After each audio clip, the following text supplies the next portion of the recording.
If the Iranian regime refuses to give up their nuclear program or engage in talks, we just took out their nuclear program on Saturday night, as you all know. But if they refuse to engage in diplomacy moving forward, why shouldn't the Iranian people rise up against this brutal terrorist regime? That's a question the president raised last night. But as far as our military posture, it hasn't changed. Could certainly be the result because the Iran regime is very weak. I think it's basically left with two things. It's plans to have atomic bombs and ballistic missiles. That's basically what Iran has. They certainly don't have the people. In the shadowy world of geopolitics, success in regime change has often depended less on morality and more on timing, opportunity, and alliances. Israel, despite its technological and intelligence prowess, has found itself staring at a persistent wall when it comes to Iran.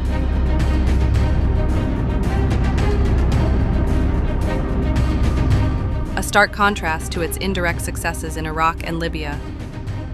The question isn't just why Israel has failed in Iran, but why it ever succeeded elsewhere.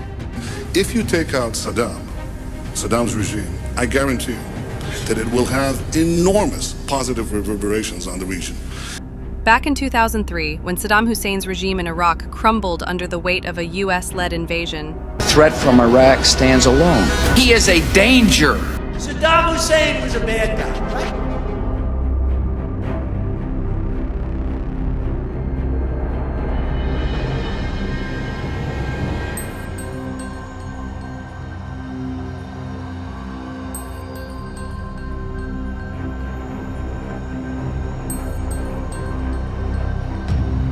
Israel stood quietly satisfied. Though it wasn't an overt player in the war, Israel had long viewed Saddam's Iraq as a strategic threat, especially after the Scud missile attacks during the Gulf War. Israel's intelligence services had fed information to the US, and the fall of Saddam was a major win for Israeli regional security. Likewise, in Libya, while the 2011 NATO intervention was driven by Western powers under the pretext of protecting civilians, Israel again benefited. Gaddafi had a history of erratic hostility toward Israel and support for Palestinian militant factions. His regime's collapse meant one less unpredictable actor near the Mediterranean. But Iran has always been a different story. Iran's supreme leader, Ayatollah Khamenei. Unlike Iraq and Libya, isolated, militarily overextended, or diplomatically weak, Iran is deeply entrenched, both ideologically and structurally.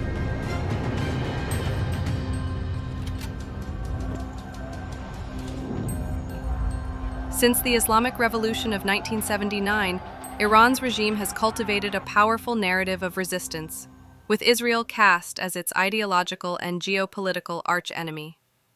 This has made regime change not just a political ambition, but a generational identity-defining battle. Israel has tried almost every tool in its covert arsenal.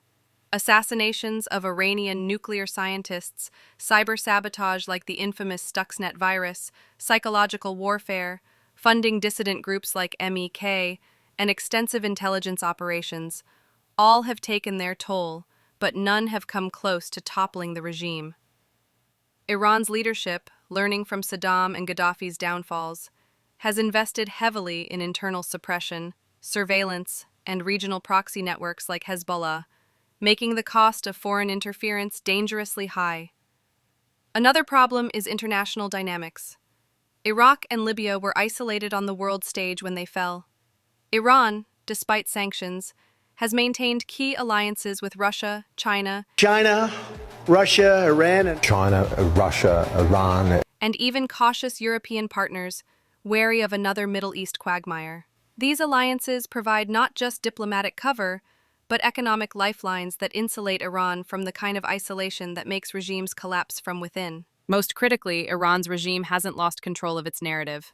Even amid protests and economic pain, it has managed to redirect blame toward foreign enemies, especially Israel and the US, keeping nationalist sentiment alive. And Israel's open alignment with authoritarian Gulf monarchies and increasing hostility toward Palestinians has made it harder to appear as a supporter of democratic change in the region. So, while Israel succeeded in watching from the sidelines as the dominoes fell in Baghdad and Tripoli, Tehran remains the one that won't budge. It's a regime change story where firepower and espionage meet cultural endurance, historical memory, and geopolitical balance. And for now, Iran's Islamic Republic, with all its contradictions and fragilities, stands because cracking a system built on both ideology and paranoia takes more than covert ops. It takes the fall of an idea, and that Israel has yet to achieve.